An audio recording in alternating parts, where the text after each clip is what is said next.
Let me first say thank you, Jerry. We really appreciate your message about the future work potential of our volunteers around the globe.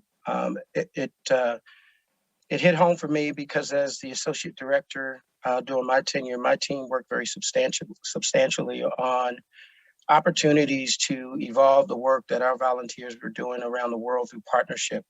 We work with many different companies and nonprofit organizations and other types of groups to bring innovation to our volunteer corps. So that was spot on for me. Let me just, by way of introduction, just introduce myself. I'm Corey Griffin. I have served on the board of NPCA since 2015, and I am wrapping up my second term as vice chair of NPCA's board. And I will tell you that it has absolutely been a labor of love. And the opportunity to continue my service beyond my time as a Peace Corps staff member was absolutely incredible. So I certainly appreciate the time that I've spent with the community. So we've come together to celebrate, and because we're committed to mobilizing for a lifetime of service and impact. What that service looks like and where that impact is needed has changed in many ways over the decades.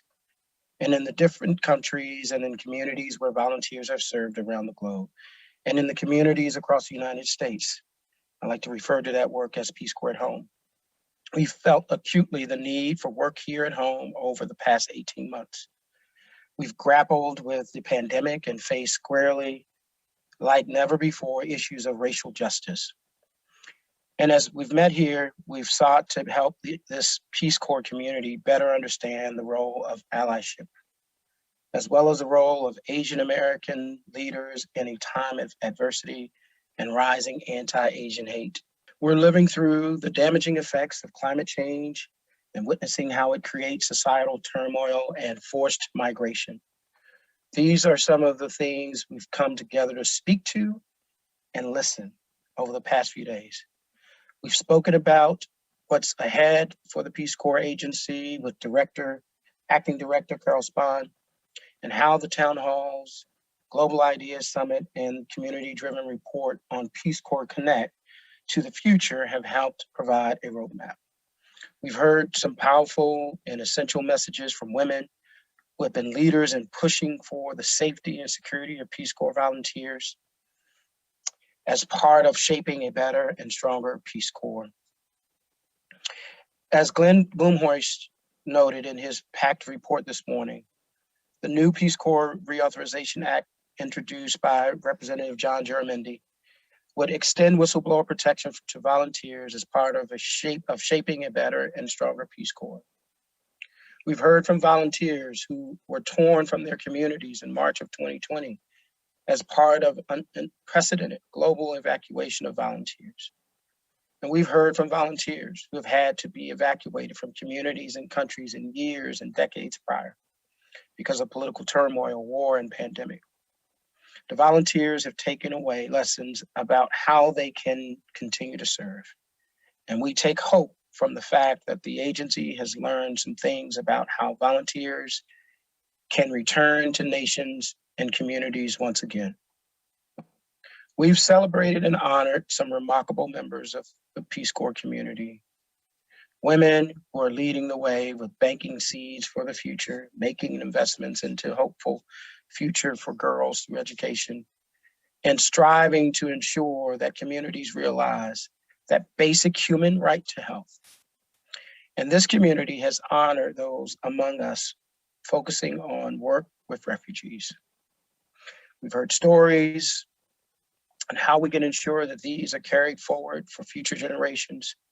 After all, stories are an essential part of what makes us human, the telling and the listening and the learning.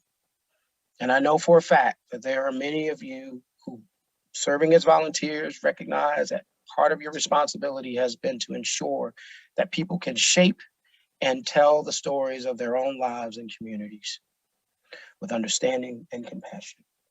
That sense of understanding, of course, was put right there in the second and third goals of Peace Corps as it was established 60 years ago. And if we're serious about doing the work of building peace and friendship, well, understanding is part of that too. So we're at the end of a 3-day conference, Peace Corps Connect 2021. And we're capping off a year of celebrating 6 decades since the Peace Corps was founded and volunteers began to serve in and work with communities around the world. I hope you've taken ideas and inspiration from the past few days.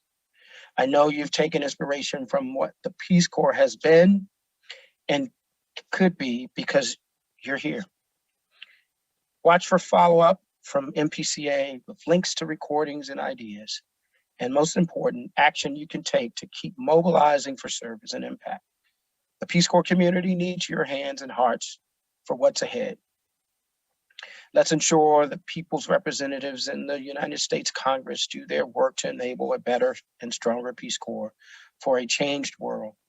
Let's ensure we continue to hold the agency accountable to living up to the Peace Corps ideals.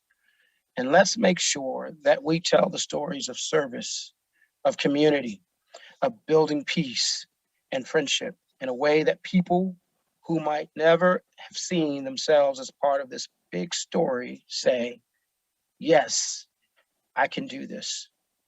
And we can do this. Make a more peaceful, more just, and more equitable world together. Thank you.